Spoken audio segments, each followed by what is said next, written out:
I'm 75 now, and I can't remember anybody except the Queen being. The golden corridors of Buckingham Palace have witnessed centuries of secrets, political calculations, and silent personal tragedies, but few moments carried the sudden, chilling weight of the sentence delivered on a quiet afternoon inside the king's private sitting room. Queen Camilla, a woman who had spent decades navigating public rejection, intense media scrutiny, and the complex machinery of the royal institution, thought she was walking into a routine meeting regarding her upcoming public engagements.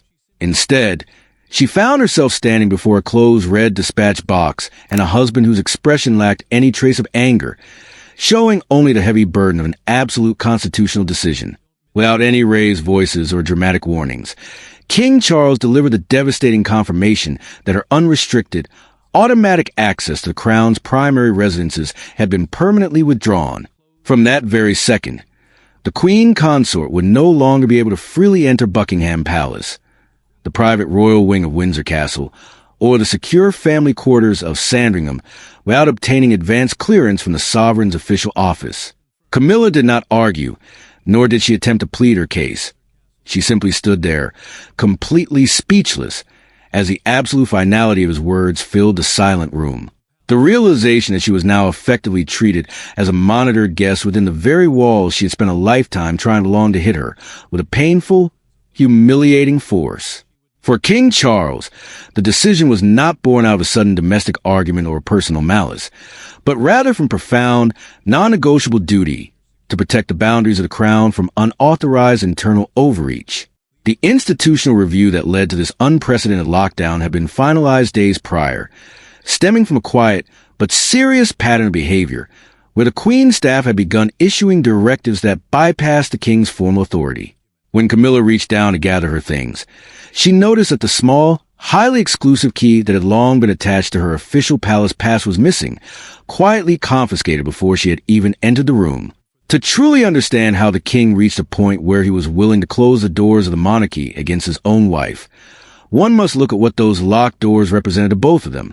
For Charles, every stone of the palace represented an inherited duty that demanded total submission, a sacred trust where even the deep affection of marriage could never be permitted to override constitutional responsibility. For Camilla, however, unrestricted palace access was the ultimate validation, the undeniable proof that she had finally transitioned from a public outsider into the very heart of royal legitimacy. The sudden withdrawal of that access shattered that illusion, forcing them both to confront the cold reality that inside the monarchy, love does not grant permission to alter the rules of sovereign power. Returning to her private rooms in complete isolation, Camilla's hands trembled as she removed her gloves, feeling that this punishment questioned every sacrifice she had ever made for the crown. She knew that the machinery of the palace had moved against her, and that the quiet warnings previously whispered by Prince William and Princess and had finally transformed into an unyielding, permanent policy. Prince William had previously raised deep concerns regarding the blurred boundaries within the household, warning his father that members of the Queen's staff were acting beyond their formal roles.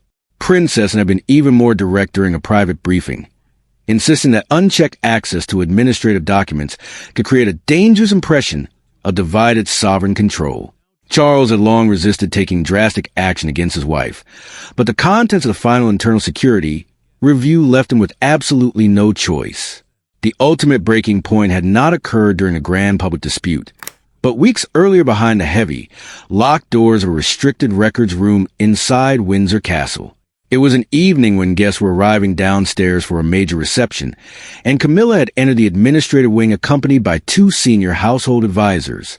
Within minutes, a senior officer responsible for protecting household procedures discovered that official documents concerning future palace apartments had been significantly altered without the king's knowledge.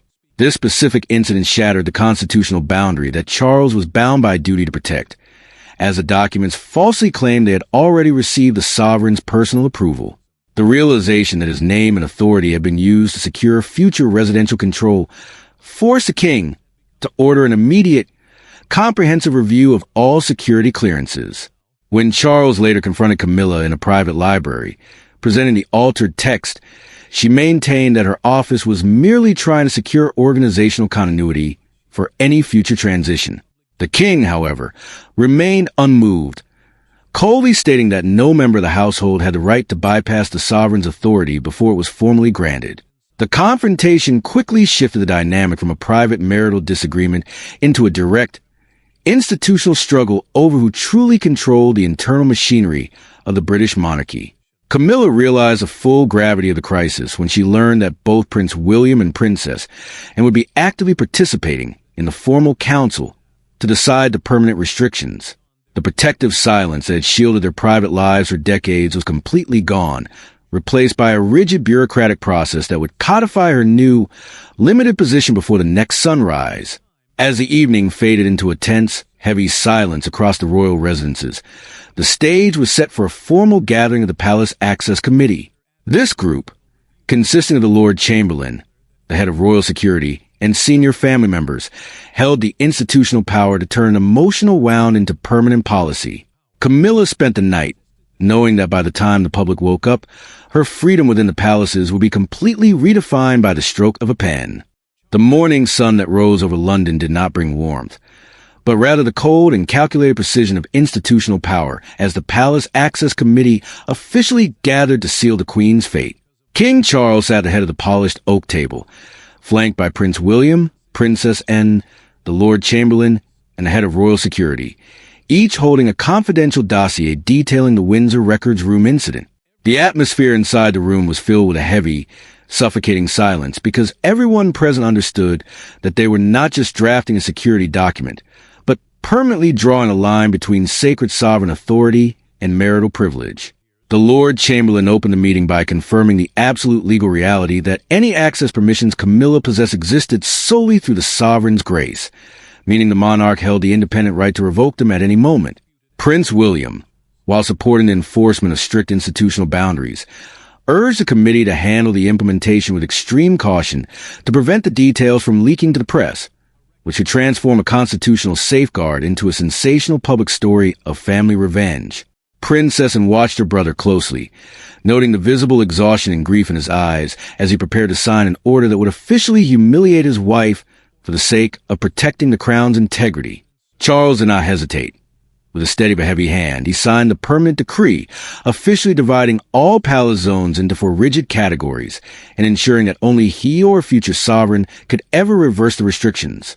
Long before the meeting concluded, the technical execution had already begun, and Camilla's high-level security codes were quietly deactivated across the central network, rendering her old passes completely useless. The true force of this hidden bureaucratic machinery became undeniable hours later when the Queen Consort returned to Windsor Castle, expecting to enter through the familiar private royal wing as she had done thousands of times before. She walked confidently toward the secure entrance, presented her official pass to the electronic scanner, and watched in utter disbelief as the indicator panel remained a solid, unyielding red. The security officer standing guard knew exactly who she was, which made the sudden, awkward silence between them almost unbearable for the staff waiting several steps behind the Queen. With a polite but firm tone, the officer stepped forward and respectfully explained that the route to the private wing was no longer authorized for her office, effectively turning Charles's verbal warning into a physical locked door.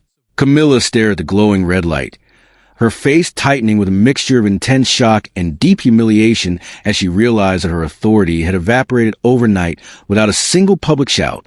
2 members of her personal staff stood completely frozen behind her, refusing to meet her gaze out of sheer awkwardness and fear of witnessing the Queen's sudden fall from grace. Instead of causing a scene or demanding to speak with a senior official, Camilla maintained her cold composure, stepped back, and quietly ordered her driver to use a public ceremonial entrance instead. That single moment shattered whatever remained of her security, forcing her to accept that the private corridors of power were now officially closed to her by the very man she had married. The ride toward the ceremonial gates was conducted in total silence, the heavy atmosphere inside the vehicle reflecting the profound devastation that the Queen was desperately trying to hide from the outside world. When an aide gently inquired whether the scheduled charitable meeting should be canceled to avoid further stress, Camilla sharply refused, understanding that cancellation would look like an admission of defeat.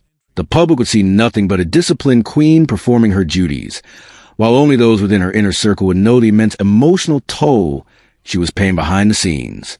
Before the sun could set, the consequences of security review expanded further as several key members of her household staff were abruptly reassigned to other departments because their roles depended on privileges that no longer existed.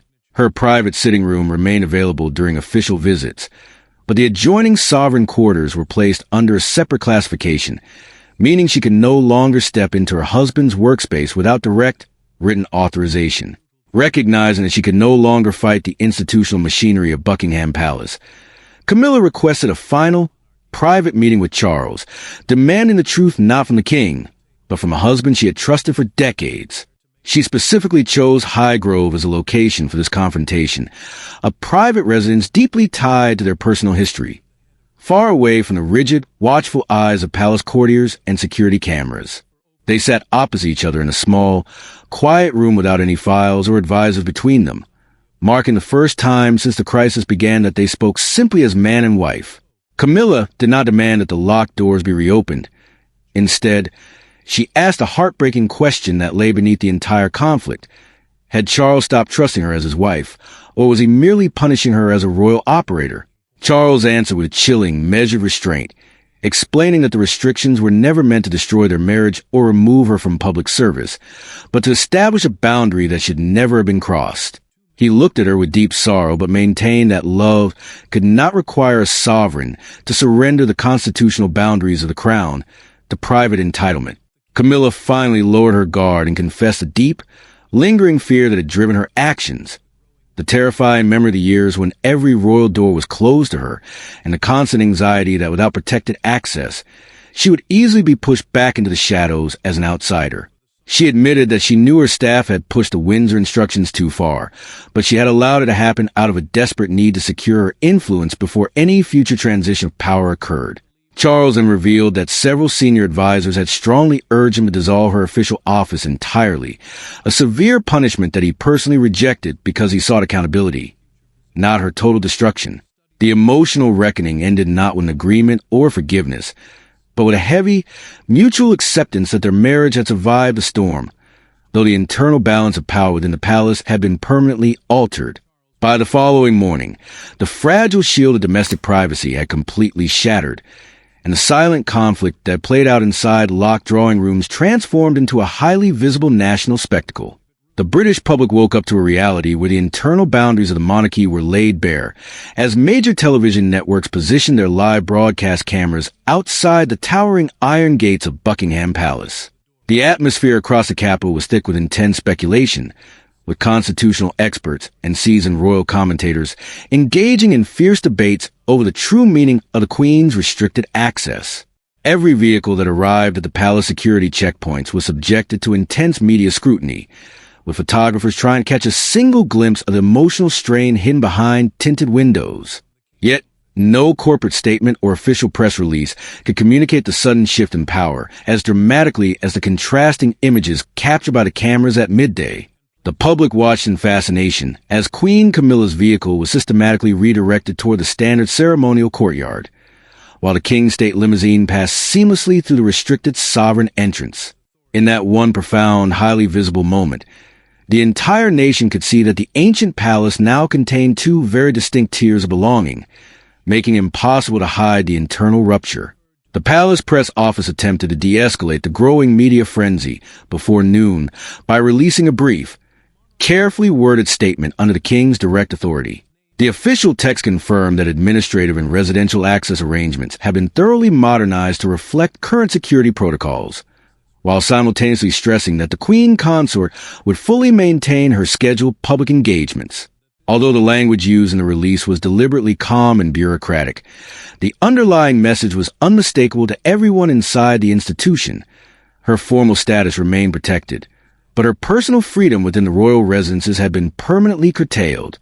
Behind the scenes, senior palace officials issued strict orders prohibiting any household staff from discussing the Windsor records room incident with outside sources. However, no amount of enforced professional silence could hide the practical reality of the new entrance rules as security teams visibly altered their daily routines. Officers redirected household vehicles. Administrative aides modified their paths through the corridors, and the new structural hierarchy of the palace became visible in plain sight for anyone paying attention.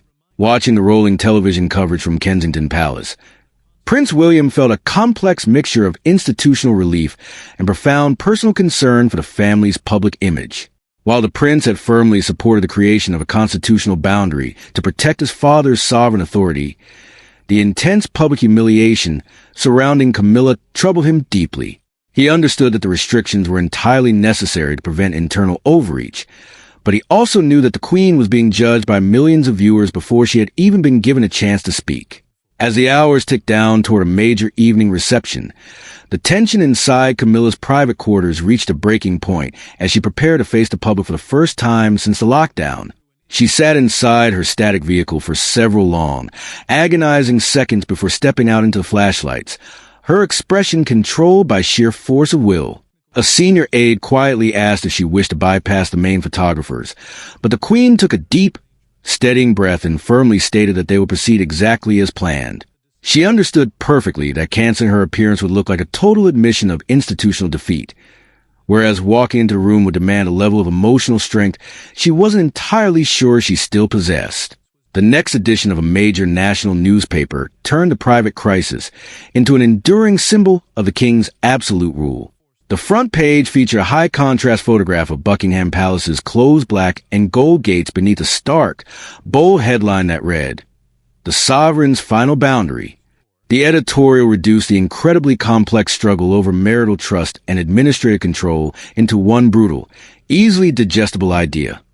The inner doors of the monarchy had officially closed. During a live primetime broadcast later that evening, a leading political presenter described the decision not as an act of personal cruelty, but as Charles's clearest declaration that no royal spouse could ever stand above sovereign authority. The king had successfully protected the legal integrity of the crown, but the immense emotional cost of that protection now belonged to both husband and wife. The relentless pressure from the media left absolutely no room for retreat or compromise, especially since Charles and Camilla were scheduled to appear together within 48 hours. That highly anticipated joint appearance would ultimately decide whether the world witnessed a total collapse of the marriage, a bitter public punishment, or a disciplined acceptance of the new royal order. When the moment finally arrived 2 days after restrictions became public policy, Charles and Camilla walked side by side into the grand reception hall before hundreds of assembled guests. They did not hold hands, nor did they perform an exaggerated display of affection to pretend that the devastating crisis had never occurred. However, neither did they turn away from each other or allow the palpable tension in the room to break their professional unity. The king had entered the event through the secure sovereign corridor, while the queen arrived precisely on time to the approved ceremonial route. When their paths finally crossed inside the crowded room, Charles offered a small, dignified nod of acknowledgement, which Camilla returned with absolute composure. That restrained, silent exchange became the final verdict on the entire crisis. Their marriage had survived the storm, but the internal balance of power within the palace had been permanently redrawn. Camilla paused for a brief moment before fully immersing herself in her official duties, looking back toward the private corridor she had once accessed without permission, and then quietly turned her back on it forever. She accepted without further struggle that the Windsor incident had permanently altered her place within the household machinery. The king greeted her before the diplomats and politicians with total dignity, offering neither public affection nor cold isolation, sending a clear message that he had not abandoned his wife, but he would never retreat from his constitutional duty. The joint appearance was a vital triumph because it proved to the watching world that the institution could withstand profound internal fractures. Camilla continued the engagement with flawless discipline, remaining an active participant in the public face of the monarchy and retaining full access to the spaces required for her charitable work. Yet, the sovereign residences, secure administrative offices, and private quarters remained under lock and key, requiring direct authorization that she would never again attempt to bypass. The new arrangement was simple, absolute, and entirely impossible to misunderstand for any member of the royal family. Watching the couple navigate the crowded room from a distance, Prince William recognized that his father had established a powerful precedent that would protect the throne for generations to come. Princess and recognized the same enduring truth, knowing that marital closeness and elevated titles could never replace the formal, unyielding authority held by the sovereign alone. In the weeks that followed, Camilla's household was completely reorganized. Her daily staff assignments were adjusted, and the revised security system became an accepted part of palace life. Charles did not emerge in the crisis as a triumphant victor, and Camilla did not leave the field as a completely defeated outcast. Instead, both carried the deep emotional scars of a necessary boundary. She kept her respected place beside the monarch, but surrendered her unrestricted control over his house, while he protected their personal bond only after proving that love could never govern the British monarchy through private entitlement. There was no further door waiting to open, no hidden reversal to be granted, and no final argument left to maintain. King Charles had made his absolute decision.